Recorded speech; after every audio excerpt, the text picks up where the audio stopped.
নমস্কার বন্ধুরা, অনুজ ক্রিয়েশনে আপনাদের স্বাগত। আজ আমি সবার ফেভারিট একটি চাইনিজ রেসিপি নিয়ে হাজির হয়েছি, মিক্স চাউমিন। তো এই মিক্স চাউমিন বানানোর জন্য প্রথমে চাউমিনটিকে সেদ্ধ করে নিতে হবে। তার জন্য কিছুটা জল আর তার মধ্যে সামান্য নুন আর সাদা তেল দিয়ে জলটি হালকা গরম হয়ে আসলে চাউমিনটি এর মধ্যে দিতে হবে সেদ্ধ হওয়ার জন্য। চাউমিনটি খুব বেশি সেদ্ধ করার প্রয়োজন নেই, জলে সামান্য বয়েল আসলেই এটি বন্ধ করে ঢাকা দিয়ে কিছুক্ষণ রেখে দিতে হবে।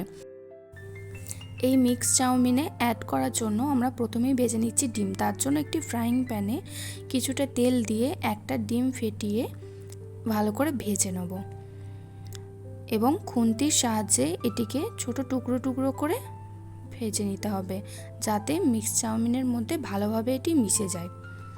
আর ভেজে নিচ্ছি চিংড়ি। এটিকেও সামান্য নুন দিয়ে এপিট ওপিট করে ভালো করে ভেজে নিতে হবে। চিংড়ি ভাজা হয়ে গেলে আবার সামান্য তেল দিয়ে পনির ছোট ছোট টুকরো করে নুন দিয়ে ভেজে নিচ্ছি। আপনারা এখানে বোনলেস চিকেনও অ্যাড করতে পারেন। আর দিয়ে দিচ্ছি কুচিয়ে রাখা কিছুটা মাশরুম। পনির আর মাশরুম ভাজা হয়ে গেলে এটি তুলে নিয়েছি। আর সেদ্ধ চাউমিনটিকে এভাবে ঝরঝরে করে নিতে হবে। চাউমিন বানানোর জন্য রেডি করে নিচ্ছি একটা সস। তার জন্য tomato sauce, soya sauce, chilli sauce আর কিছুটা ম্যাগি মশলা দিয়ে সামান্য জল দিয়ে এটিকে ভালোভাবে গুলে রেখে দিয়েছি।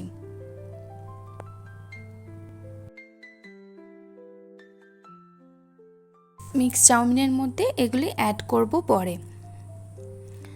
এবার কড়াইয়ে আবার কিছুটা সাদা তেল নিয়ে কিছু সবজি যেগুলি অ্যাড করব চাউমিনের মধ্যে সেগুলিও ভেজে নিচ্ছি। প্রথমেই গ্রেট করে রাখা রসুন আর আদা আর কিছু কুচানো কাঁচা লঙ্কা ভেজে নিচ্ছি। হালকা ব্রাউন করে ভাজতে হবে, খুব বেশি ভাজার প্রয়োজন নেই।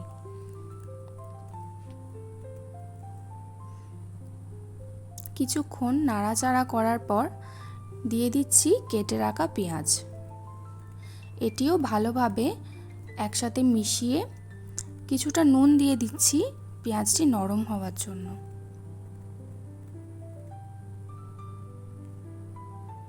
এবার বাকি সবজি যেমন গাজর, বিনস অ্যাড করে দিচ্ছি। চাউমিনের সবজি বেশি ভাজা হয় না, সামান্য সেদ্ধ করে নিলেই হয়ে যাবে। এরপরে দিয়ে দিচ্ছি কুচিয়ে রাখা ক্যাপসিকাম। এবার স্বাদ মতো নুন দিয়ে ভালোভাবে মিশিয়ে নিতে হবে। এগুলি সেদ্ধ হয়ে এলে এর মধ্যে আগে থেকে সেদ্ধ করে রাখা চাউমিন অ্যাড করতে হবে। অল্প অল্প করে চাউমিন অ্যাড করবে এবং সবজির সাথে ভালোভাবে মিশিয়ে নিতে হবে। আর আগে থেকে ভেজে রাখা ডিম, চিংড়ি, পনির, মাশরুম এগুলিও দিয়ে ভালোভাবে মিশিয়ে নিচ্ছি। এই সময় গ্যাসের ফ্লেম কমিয়ে রাখতে হবে।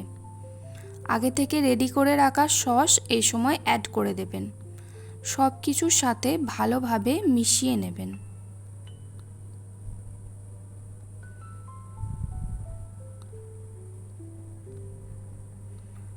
সুন্দরভাবে মেশানো হয়ে গেলেই চাউমিন রেডি। আর এর মধ্যে কিছুটা পরিমাণ বিট লবণ আর ব্ল্যাক পেপার পাউডার মিশিয়ে নিচ্ছি, তাহলেই রেডি মিক্স চাউমিন সার্ভ করার জন্য।